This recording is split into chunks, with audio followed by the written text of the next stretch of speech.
3000 টাকা করে আর্থিক সহায়তা। এর জন্য আপনাদেরকে কি কি করতে হবে, কি কি ডকুমেন্টস লাগবে, বয়স কত হতে হবে, কারা পাবেন না, সমস্ত কিছু বিস্তারিত আলোচনা করব আজ এই ভিডিওর মধ্যে। তো ভিডিওটাই টিকে থাকবেন এবং ধৈর্য ধরে দেখবেন। আপনি যদি একজন বেকার যুবক যুবতী হয়ে থাকেন তাহলে আপনার ভীষণই গুরুত্বপূর্ণ এই ভিডিওটা। তো চলুন ভিডিওটা শুরু করা যাক। এই যে কার্ডটা দেখুন, এই কার্ডটাই কিন্তু লেখা আছে সাপ যে প্রত্যেকটা মাসে কিন্তু প্রত্যেকটা যুবক, বেকার যুবক কিন্তু 3000 টাকা করে আর্থিক সহায়তা পেয়ে যাবে।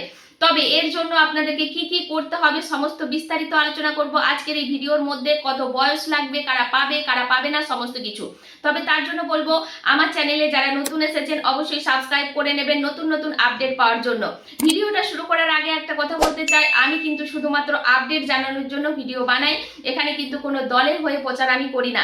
তাই দয়া করে এটা কখনোই কেউ ভাববেন না যে কোনো রকম কোনো দলের হয়ে আমি প্রচার করছি। তাতে যে দলে যে ঘোষণা করুক না কেন আমি অবশ্যই কিন্তু আপনাদেরকে আপডেট জানানোর চেষ্টা করব। তো চলুন ভিডিওটা শুরু করা যাক। তো দেখুন এই যে কার্ডটা, এই কার্ডটা কিন্তু কিছুদিন আগে ভোটের আগে কিন্তু বিলি করা হয়েছিল এবং অনেক জায়গাতে কিন্তু ফিল আপ করেও জমা নেওয়া হয়েছিল। এখানে কিন্তু নাম, ঠিকানা, ফোন নাম্বার লিখে কিন্তু জমা নেওয়া হয়েছিল। এবার অনেকের মনে প্রশ্ন, এই কার্ড ফিল আপ করলে কি টাকা ব্যাংকে ঢুকে যাবে? তো দেখুন আমি বিস্তারিত আলোচনা করে দিচ্ছি। আগে প্রথমে বলে দেবো যে অনেকের মনে প্রশ্ন যে দিদি ভাই বয়স কত হতে হবে।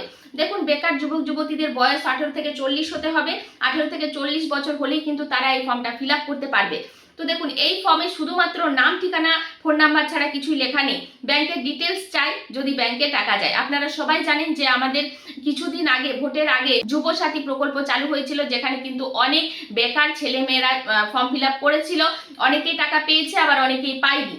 তো এবার আর চিন্তা করার কোনো দরকার নেই। নতুন করে আমাদের একটা প্রকল্প আসতে চলেছে, যেটা কিন্তু নাম হচ্ছে যুব শক্তি প্রকল্প। আর এখানে কিন্তু সকল ছেলেমেয়েরাই আবেদন করতে পারবেন, সকল ছেলেমেয়েরাই কিন্তু এই ফর্ম ফিল আপ করতে পারবেন। তবে এই যে প্রকল্প, এই প্রকল্পের এই কার্ডটা কিন্তু ফর্ম নয়, এটা শুধুমাত্র একটা প্রচার কার্ড, উৎসাহ বাড়ানোর জন্য একটা প্রচার কার্ড ছিল।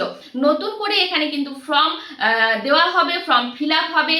ক্যাম্পে হোক, অনলাইন হোক বা অফলাইন হোক, ফর্ম জমা নেওয়া হবে। তবে এখনো পর্যন্ত কোনো আপডেট নেই যে ফর্ম কিভাবে ফিল আপ হবে। তবে যখনই আপডেট আসবে আপনাদেরকে আমি জানিয়ে দেওয়ার চেষ্টা করব। কি কি কাগজপত্র লাগতে পারে সেটু একটু আমি হিন্টস দিতে পারি। আপনারা অবশ্যই শিক্ষাগত যোগ্যতা এখনো কত লাগবে সেটাও এখনো বলা হয়নি, এখনো পর্যন্ত আমরা আপডেট জানি না। জানলে অবশ্যই জানিয়ে দেব। তবে আশা করছি আগে যেমন ফর্ম ফিল আপ হয়েছিল মাধ্যমিক পাসের মানে যোগ্যতা, মাধ্যমিক পাস যোগ্যতা লেগেছিল, আশা করছি এবারেও সেটাই হতে চলেছে। আরেকটা কথা বলবো যে সকল ছেলে মেয়েরাই কিন্তু এখানে 18 বছর হলেই কিন্তু ফর্মটা ফিল আপ করতে পারবেন। এই ফর্মে কিন্তু আপনাদের নাম, ঠিকানা, ফোন নাম্বার, ব্যাংকের ডিটেলস সমস্ত কিছু লাগবে। তবেই কিন্তু ভেরিফাই হবে। ভেরিফাই হলে আপনি যদি যোগ্যতা হন এই টাকা নেওয়ার, আপনি যদি বেকার হন, তাহলে কিন্তু অবশ্যই এই প্রকল্পের টাকা আপনার ব্যাংকে ঢুকবে।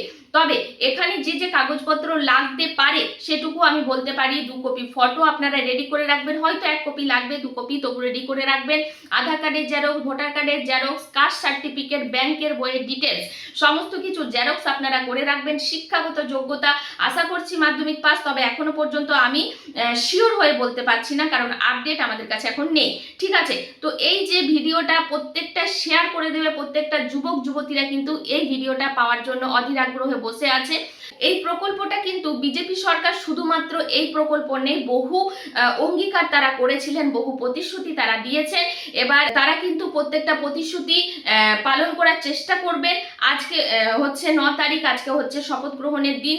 এই কাজগুলো মিটে গেলে আশা করছি এই যে অঙ্গীকারগুলো দিয়েছিলেন তারা, প্রতিশ্রুতিগুলো, সেইগুলো কিন্তু তারা আস্তে আস্তে কাজ শুরু করে দেবে। এবার কবে থেকে ফর্ম দেওয়া হবে অনেকেই প্রশ্ন করবে, এখনো পর্যন্ত কোনো আপডেট নেই। আপডেট এলে অবশ্যই পরিষ্কার করে সহজভাবে আপনাদেরকে বুঝিয়ে দেব যে কিভাবে ফর্ম ফিল আপ হবে, কত তারিখ থেকে জমা হবে, অনলাইন হচ্ছে নাকি অফলাইন হচ্ছে, ক্যাম্প হতে পারে বা আপনাদের সামনে পঞ্চায়েত বা বিডিও অফিসও হতে পারে। ঠিক আছে, সেটা এখনো কোনো ঘোষণা নেই। ঘোষণা থাকলে অবশ্যই আপনারা জানতে পারবেন। তো এই ছিল ভিডিও। প্রত্যেকটা বেকার যুবক যুবতীদের জন্য নতুন একটা প্রকল্প বিজেপি সরকার আনতে চলেছে, সেটার নাম হচ্ছে যুব শক্তি প্রকল্প। যেখান থেকে আপনারা যদি বেকার হয়ে থাকেন এবং আপনাদের শিক্ষাগত যোগ্যতা যদি ঠিকঠাক তাদের ঘোষণা অনুযায়ী হয়, তাহলে কিন্তু আপনারা এই টাকাটা পাবেন প্রত্যেকটা মাসে 3,000 টাকা করে আর্থিক সহায়তা। তো ভিডিওটা প্রচুর শেয়ার করে দেবেন। আপনারা কোন জেলা থেকে ভিডিওটা দেখছেন অবশ্যই কমেন্ট করে জানাবেন। আপনার আগে যে যুবসাথী প্রকল্পের টাকা পেতেন কিনা সেটাও কমেন্ট করে জানাবেন, বা কারা কারা এই প্রকল্পের টাকা পেতে চাইছেন সেটাও কমেন্ট করে জানাবেন। তো চলুন দেখা হবে নেক্সট ভিডিওটা ভালো লাগলে শেয়ার অবশ্যই করবেন।